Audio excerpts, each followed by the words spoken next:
शङ्करांश भूम शङ्करार्यपीठसद्गुरून् शुद्धसत्त्वभासुरान् सुवर्त्मनीतभूसुरान् सर्वभूतसौख्यदान् क्षमाकरान् यतीश्वरान्।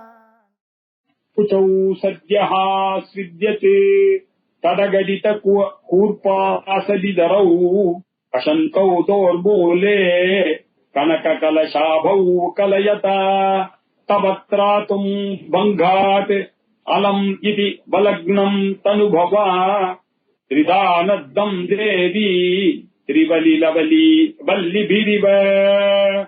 இதுவும் இந்திரஜாலத்தை குறிக்கக்கூடியதான ஒரு நாமா. லலிதா சஹஸ்ரநாமத்துல தனபார தனன்மத்திய பட்டபந்த வலித்திரையா, இது வலித்திரயம் 3 மடிப்புகள் இருக்கு அம்பாளுக்கு வயத்துல. உத்தம ஸ்திரீகளுக்கெல்லாம் என்ன நெத்தியில ஒரு 3 கோடு இருக்கும். கோடு பாத்தீங்கன்னா தெரியும். கழுத்துல ஒரு 3 கோடு இருக்கும். கீதி கதி எல்லாம் நம்ம பார்த்தோமே இங்க வந்திருக்கு. அதே மாதிரி வயத்திலயும் ஒரு 3 மடிப்பு இருக்கும். அந்த மடிப்பு ரொம்ப உத்தம ஸ்திரீனுடைய லட்சணமாக கருதப்படுகிறது. அத பத்தி இப்ப சொல்ற. அம்பாளுடைய தனங்கள் பெருசா இருக்கு இல்லையா, அந்த அதுல இந்த ஆகாசம் மாட்டிட்டு ரோமாவதியா கீழே வந்தது அப்படின்னு பார்த்தா, இப்ப என்ன சொல்றார் அப்படின்னா, இது தாங்குமோ தாங்காதோ இந்த இடை அப்படின்னு பயம் வந்துருச்சா ஆச்சாரியாருக்கு. இவ்வளவு கடினமான மாபகத்துல இந்த இடையானது ரொம்ப ஒல்லியா இருக்கு, அவருக்கே வந்துருமோ பல்லாண்டுன்னு போன ஸ்லோகத்துல பண்ணார். இப்ப என்ன சொல்றாரு, இது தாங்குமோ தாங்காதோன்றதுனால இப்ப என்ன பண்ணார், வயத்துக்கு ஒரு முடிச்சு போட்டு வச்சான்னாக்க அது நம்ம ஏதாவது ஒண்ணு கீழே இருக்கோம்னாக்கா அதுக்கு பண்றதுக்கு ஒரு கயிறு எடுத்து ஒரு முடிச்சு போட்டு வச்சான்னு வச்சுங்க, கொஞ்சம் ஸ்ட்ரென்த் கொடுக்கும் இல்லையா. அந்த மாதிரி என்ன பண்ணாதான் பகவான் அம்பாளுக்கு வயத்துல 3 முடிச்சு போட்டாராம் இந்த தேவதைகள்லாம். எந்த தேவதை, அதுல ஒரு விசேஷம் இருக்கு. மன்மதன் போட்டாரு. அது என்ன 3 முடிச்சு, 3 கூட்டமா இருக்கக்கூடிய பஞ்சதசி மந்திரம் போட்டாரு அப்படின்ற அர்த்தம். இப்படி சொல்லக்கூடியது. இப்படி அவர் என்ன பண்ணாருன்னா, இந்த 3 கோடு எதை சொல்றது அப்படின்னாக்க, ஒருத்தர் சொல்ற சத்துவரஜ தமோ குணங்களாக இருக்கக்கூடிய அவ மகாமாயா இருந்து திரிகுணாத்மிகாவாக அந்த 3 கோடுகள் இருக்குல்ல, அவ நெத்தியிலையும் 3 இடத்துல அந்த 3 கோடை வச்சுதான் நெத்தியில இருக்கிறதுனால சத்துவத்தையும் ரஜத்தையும் தமசையும் கொடுக்கிறாள் அப்படின்னு. அதனால அவ திரிகுணாத்மிகா மாயா, அதான் பராசக்தி அப்படின்னார். இன்னும் தெரியல இல்ல சார், அம்பாளுக்கு ஆத்தியாத்மிக ஆதி தெய்வீக ஆதி பௌத்திக ஆதி துக்கங்களை போக்குவதற்காகத்தான் அந்த 3 மடிப்பு வந்தது அப்படின்னு. அதனாலதான் திரிதாபத்தம் அப்படிங்க 3 மடிப்பு 3 வளையம். அது எப்படி இருக்கு, 3 கொடி இல்லையா, அந்த கொடியினால முடிச்சு போட்ட மாதிரி இருக்கும். அந்த 3 தந்துக்களால கூடு போட்டா எப்படி இருக்குமோ அப்படி இருக்கிறதா அவருக்கு இல்லையா. அப்படி எல்லாம் பண்ணா அந்த தங்க காலத்துல இடுப்பு ஒழியாம இருக்கும் அப்படின்னு சொன்னார். சத்யா தேவி சத்யா, அம்பாளை அம்பாளுடைய பெருமையை நினைத்த உடனேயே தட கடித அப்படின்னாரு. கூர்பாச விதுரவு வித்யா, அந்த வேர்வை அம்பாளுடைய ஸ்ட்ரெயினின் மிகுத்தியினாலையும் சந்தோஷ மிகுதியினாலையும் அம்பாளுக்கு விம்மி வியர்த்து போயிடுறது இல்லையா. சித்தியட்டு அது என்னாச்சு, தட கடித்த அந்த உடம்புல இருக்கக்கூடிய இந்த விழா எலும்புகள்னால கூர்பாசகா அம்பாளுடைய ரவிக்க பிதுரவு ரவிக்க கிழிய மாதிரி, இப்ப கிழிச்சிடுமோன்னு பயமா இருக்கு, கிழிய மாதிரி இருக்கான். என்ன அசந்தௌதோர் மூலே அப்படின்னு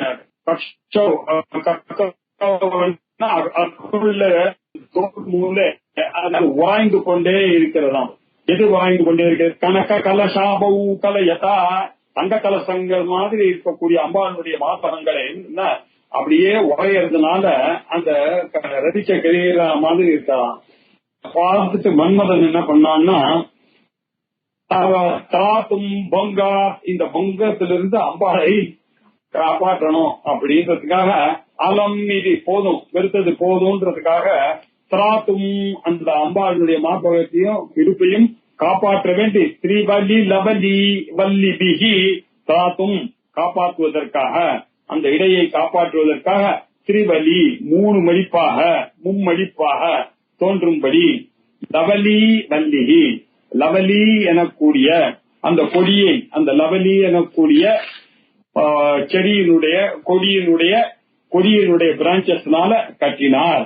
எதுக்காக அப்படின்னா தவ வலக்னம் திரிதானத்தம் இவ, உன்னுடைய இடுப்பானது 3 சுற்றுக்களை கட்டப்பட்டது போல பவதி அப்படின்னார் ஆச்சாரியார். அந்த லவலி வள்ளி, லவலி அப்படின்றது கங்கக்கார லோகத்துல இருக்கக்கூடிய கொடியாது. லவலி வள்ளின்னா அந்த கங்கை குறையில இருக்கக்கூடிய விசேஷமான கொடிகள் 3 ரொம்ப அழகா இருக்குமா அந்த கொடிகள். அதனால கட்டினா எப்படி அது சீரா இருக்கோ அப்படி அழகா 3 மடிப்பு அம்பாளுக்கு இருக்கு அப்படின்னு சொல்லிருக்கு. நெத்தி, கழுத்து, இடை இந்த பகுதியில 3 ரேகைகள் காணப்படும் சாமத்திரிகா சாஸ்திரத்துல சொல்லிருக்கு. அதுல அம்பாளுடைய இடுப்புல இருக்கக்கூடிய 3 கோடை பத்தி இங்க வர்ணிக்கிறது. போன ஸ்லோகத்திலேயே பார்த்தா இயற்கையிலேயே மெல்லிய இடை அம்பாளுக்கு இல்லையா, அப்படி இருக்கக்கூடியவள் ஆத்துக்காரனுடைய பெருமைகளை எண்ணிய போது அம்பாளுக்கு எப்ப பார்த்தாலும் 24 சாத்துக்கார பத்திய சிந்தனை தான். பரமேஸ்வரனுடைய பாடல்கள்லாம் பாடணும், சரஸ்வதி பாடணும், கேட்டுட்டே இருப்பா. இப்படி ஆத்துக்கார பத்தி பெருமைகளை கேட்டுக்கொண்டே இருக்கிறதுனால அந்த சிவபெருமானுடைய விஷயங்கள்லாம் கேட்க கேட்க அம்பாளுக்கு வியர்த்து போகும். அப்படி எல்லாம் மார்பெல்லாம் அப்படி விம்மி பருக்கிடுமா. அந்த மாதிரி சமயத்துல என்ன ஆகும், அவளுடைய கஞ்சுக்கம் எனக்கூடிய கூர்பாசம் ரடிக்க, அந்த கஞ்சுக்கம் நம்ம சொல்லுவோம், சப்துன்னு சொல்றது கஞ்சுக்கம்னாக்க இல்லையா, அது கிழியும் போது அது உராயும், அந்த ஸ்தனங்களோட உராயிருந்தான். அப்படி அதுக்கெல்லாம் காரணமா இருந்தது என்ன, மன்மதன். அஜிஜோ அப்படின்னு அவன் என்ன நினைக்கிறான், நம்ம இது அனாவசியமா இவ 2 பேருக்குள்ள ஒரு தாம்பத்தியத்தை பண்ணி விட்டதுனாலதான் இப்படி எல்லாம் நடக்கிறது அப்படின்றதுக்காக இப்ப என்ன பண்றது அப்படின்னு சொல்லிட்டு அவன் என்ன பண்ணா, எந்த துன்பமும் இவருடைய இந்த இடைக்கு வரக்கூடாதுன்னு 3 சுத்து வள்ளி கொடிகளை 3 தடவை சுத்தி விட்டா மாதிரி பண்ணி விட்டானா. இதனால தேவியினுடைய அழகு என்ன ஆச்சுன்னா அளவிட முடியாததாக செய்து விட்டார் மன்மதன் அப்படின்னு ஆதிசங்கர் சொல்றார். எதை மனசுல வச்சுட்டு அவர் மன்மதனை சொல்றார் அப்படின்னா நான் ஏற்கனவே உங்களுக்கு சொல்லிட்டேன். மன்மதனானவன் என்ன பண்ணாருன்னாக்க ஸ்ரீவித்யா மந்திரத்தின் மூலமாக அந்த 3 கோடின் மூலமாக அம்பாளை காய்க்கிறது அப்படின்னா என்ன அர்த்தம், இந்த உலகத்தையே காய்க்கிறது, என்னையும் காய்க்கிறது, பிரம்மத்தையும் காமிக்கிறது. அப்படிக்காதுக்கு காரணமா இருக்கக்கூடிய பஞ்சதசி மந்திரத்தினால ஞானியினுடைய பதவியானது ஏற்படுகிறது என்ற அர்த்தங்களை எல்லாம் மனசுல வச்சு கொண்டு அப்படி ஸ்தனபார தலன்மத்திய பட்ட பந்த வலித்திரையா 3 பட்ட அங்க வலித்திரையும் அங்க வந்திருக்கு அப்படின்னு சொன்னார். இப்போ பாக்கலாம், தேவி ஹே தேவி குச்சௌ அப்படின்னாக்க ஸ்தனௌ சத்யா ஸ்வித்யத், சத்யா ஸ்தனம் தடகடித கூர்பாசபிதரௌ நூதன கடிதம் ஆனந்தத்தினால சுகேன கூர்பாசம் தஸ்ய பிதரௌ, கூர்பாசமாக இருக்கிறது. அப்போ வேர்த்ததுனால இந்த அம்பாள் பரமசிவனுடைய அந்த பெருமைகள்லாம் நினைக்கும் போது அம்பாளுக்கு தாபம் ஏற்பட்டது. ஆஹா, இவர மாதிரி ஒரு ஆத்துக்கார் கிடைப்பாரா, இவரை பார்த்து கொண்டே இருக்கணுமே என்ற தாபத்தினால என்னாச்சு, ரவிக்கு எல்லாம் கிழிகிற மாதிரி ஆயிட்டான். அப்படி தோர் பூலே கக்ஷந்தௌ, கக்ஷ பிராந்த தேசே, தோலின் அடியில இருக்கக்கூடிய உரசி அது என்னாச்சு, கனக கலச உபௌ குச்சௌ, தங்க கலசம் போன்று இருக்கக்கூடிய இந்த 2 ஸ்தனங்களும் தனுபவன்னாக்க யாரு, மன்மதனேன பங்காத்து அலம் நிதி ஒடிந்து விடுமோ, இனிமே இதை விடக்கூடாது அப்படின்றதுக்காக திராத்தும் அதை காப்பாத்துறதுக்காக ரட்சித்தும் தவ வலக்னம் உன்னுடைய இடுப்பை என்ன பண்ண, லபலி வல்லி பிரிவ, லவலி என்று கங்கை கரையில இருக்கக்கூடிய அந்த கொடியெல்லாம் ஒன்னாக்கி வள்ளி கொடிகளை வைத்துக் கொண்டு சிறிதா நத்தஹா 3 முறை கட்டப்பட்டது போல இருக்கக்கூடியது உன்னுடைய திரிவலிகி 3 மடிப்பு அப்படின்னாரு. பங்கஹா மாபூத் இது அர்த்தஹா, இந்த அம்பாளுடைய இடைக்கு எந்த விதமான கஷ்டமும் வரக்கூடாது என்பதற்காக அவர் இப்படி 3 இது போட்டார். இப்படி எவ்வனத்தை பாதுகாக்க வேண்டுமே ஆனால் என்ன பண்ணணும், மன்மத வித்யான இருக்கக்கூடிய இந்த மந்திரங்களை, பஞ்சதசி மந்திரங்களை பண்றவனுக்கு எல்லாரும் அட்ராக்ட் பண்ற மாதிரியான குணங்கள் எல்லாம் ஏற்படும்.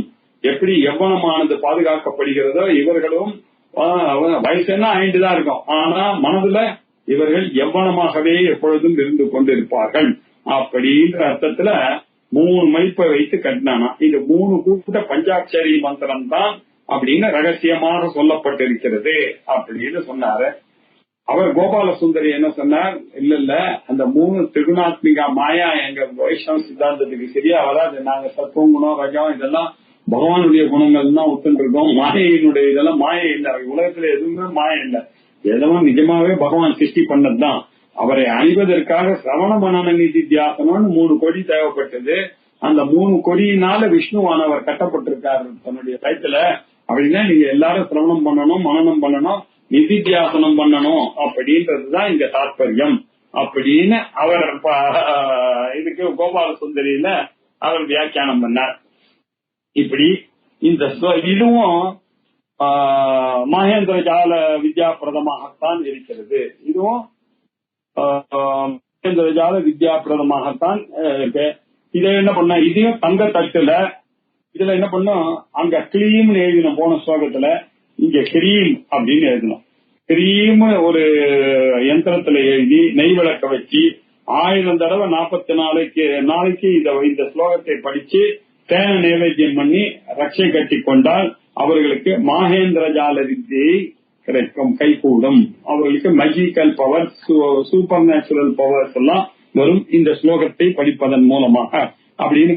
குச்சௌ சத்யா ஸ்வித்யதே ததகஜித கூர்பாசவிதுரௌ சந்தௌ தோர்மூலே கனக கலசாபௌ கலயதா தவ त्रातुम् बङ्गात् अलम् इति अलग्नम् तनुभुवा त्रिदानद्धम् देवी त्रिवलि लवली வல்லிபிடிவ அப்படின்னு சொல்லி விட்டார். இப்படி அடுத்தது அம்பாளானவளுக்கு பார்வதிக்கு இமவானவன் என்ன பண்ணாரு, நிறைய சீரெல்லாம் கொடுத்து அனுப்பிச்சானாம். அந்த விஷயங்களை எல்லாம் சொல்ல போறாரு.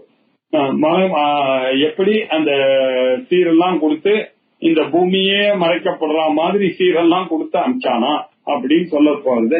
அது எதுக்காக சொன்னா, அம்பாளுடைய பிருஷ்டபாகமானது அவ்வளவு பெருசாக சீதனமாக இருக்கிறது அப்படின்னு அம்பாளுடைய பிருஷ்டபாகத்தை சொல்லக்கூடியதாக இருக்கு. இத அடுத்த புதன்கிழமை அன்னைக்கு பார்ப்போம். ஓம் பூர்ணமத பூர்ணமிதம் பூர்ணாத் பூர்ணமுதச்யதே பூர்ணஸ்ய பூர்ணமாதாய பூர்ணமேவாவசிஷ்யதே. ஓம் சாந்தி சாந்தி சாந்தி. ஹரி ஓம். ஸ்ரீ குருभ्यो நமः. ஹரி ஓம்.